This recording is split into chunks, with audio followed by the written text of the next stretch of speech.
Hi, ഇന്ന് നല്ലൊരു റംദാൻ സ്നാക്കായിട്ടാണ് വന്നിരിക്കുന്നത്. അപ്പോൾ വീഡിയോ ഇഷ്ടമായി ഷാലിസ് കിച്ചൻ സബ്സ്ക്രൈബ് ചെയ്യണേ. അപ്പോൾ നമുക്ക് നേരെ റെസിപ്പിയിലേക്ക് കിടക്കാം. ആദ്യം ഒരു പാൻ തുറന്നിട്ട് കുറച്ച് ഓയിൽ ഒഴിക്കുക കേട്ടോ.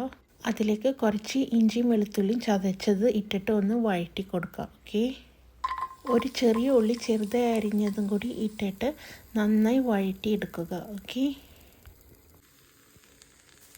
ഒരു ലൈറ്റ് ബ്രൗൺ ആവുന്നത് വരെയാണ് കേട്ടോ വഴറ്റിയെടുക്കേണ്ടത്.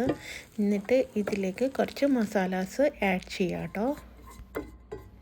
1 ടേബിൾ സ്പൂൺ മുളക് പൊടി, 1 ടേബിൾ സ്പൂൺ മല്ലിപ്പൊടി, 1/2 ടീസ്പൂൺ മഞ്ഞൾപ്പൊടി, 1 teaspoon garam masala and 1 teaspoon meet മസാലയും പിന്നെ ആവശ്യത്തിന് ഉപ്പും കൂടി ഇട്ട് നന്നായി വഴറ്റിയെടുക്കുക. വലിയൊരു പീസ് ചിക്കൻ പ്രഷർ കുക്കറിൽ വേവിച്ചെടുത്താണ് കേട്ടോ.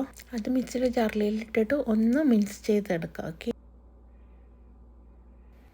3 ഉരുളക്കിഴങ്ങും ഇതുപോലെ കുക്കറിൽ വേവിച്ചെടുക്കുക. എന്നിട്ട് ആദ്യം നമ്മൾ വഴറ്റി വെച്ച മസാലയിലേക്ക് ഇതിൽ ചിക്കൻ മിക്സ് ചെയ്തതും പൊട്ടറ്റോയും കൂടി ഇട്ടിട്ട് പൊട്ടറ്റോ നന്നായി സ്മാഷ് ചെയ്ത് ഉടച്ചെടുക്കുക. ഓക്കെ, എന്നിട്ട് എല്ലാം നന്നായി മിക്സ് ചെയ്ത് എടുക്കണം കേട്ടോ. കുറച്ച് കറി ലീവ്സും കൂടി ഇടണം. പിന്നെ ഇതിൽ ഉപ്പും സ്പൈസസൊക്കെ ഇപ്പം തന്നെ നിങ്ങൾ അഡ്ജസ്റ്റ് ചെയ്ത് ഇടണം കേട്ടോ. ഒരു ബൗളിലേക്ക് 2 കപ്പ് മൈദമാവും കുറച്ച് ഉപ്പും കുറച്ച് വെള്ളം ഒഴിച്ചിട്ട് നമ്മൾ ചപ്പാത്തി പരത്തുന്ന പോലെ പരത്തിയെടുക്കാം കേട്ടോ. എന്നിട്ട് അത് കുറച്ച് നേരം റെസ്റ്റ് ചെയ്യാൻ വെക്കാം. എന്നിട്ട് അത് 2ആയിട്ട് ഡിവൈഡ് ചെയ്ത് വെക്കാം. നമ്മൾ ചപ്പാത്തി പരത്തുന്ന പോലെ പരത്തിയെടുക്കാം. ഒരുപാട് തിക്കാവാൻ പാടില്ല, ഒരുപാട് തിന്നാവാൻ പാടില്ല കേട്ടോ. അപ്പോൾ ഇതുപോലെ എടുക്കാം. അതിൻ്റെ മുകളിലേക്ക് ഒരു കുപ്പിയുടെ ഒരു ടോപ്പ് ഇങ്ങനെ വെക്കാം കേട്ടോ.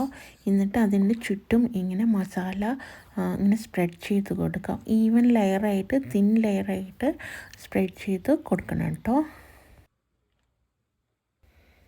അടുപ്പെടുത്തതിന് ശേഷം ഇങ്ങനെ ചെറിയ പീസസ് ആയിട്ട് ഇങ്ങനെ കട്ട് ചെയ്ത് എടുക്കാം കേട്ടോ. ആദ്യം ഹാഫ്, പിന്നെ അതിൻ്റെ ഹാഫ്, അങ്ങനെ 8 പീസസ് ആയിട്ട് കട്ട് ചെയ്ത് എടുക്കാം കേട്ടോ. എന്നിട്ട് ഒരറ്റത്തുനിന്ന് ഉള്ളിലേക്ക് ഇങ്ങനെ റോൾ ചെയ്ത് എടുക്കാം.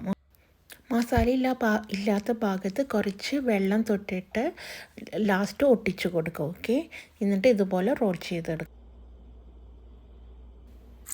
പാനിൽ എണ്ണ ചൂടായിട്ട് ഈ റോൾ സമോസൊക്കെ അതിൽ ഇട്ട് കൊടുക്കാം കേട്ടോ.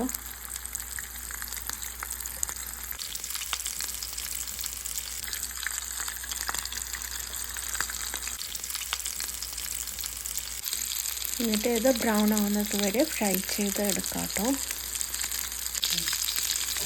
വളരെ ഈസി ആയിട്ടുള്ളൊരു സ്നാക്കാണ്. നിങ്ങളെല്ലാവരും ഇത് ട്രൈ ചെയ്യണേ. Thank you for watching Shalee's kitchen. By.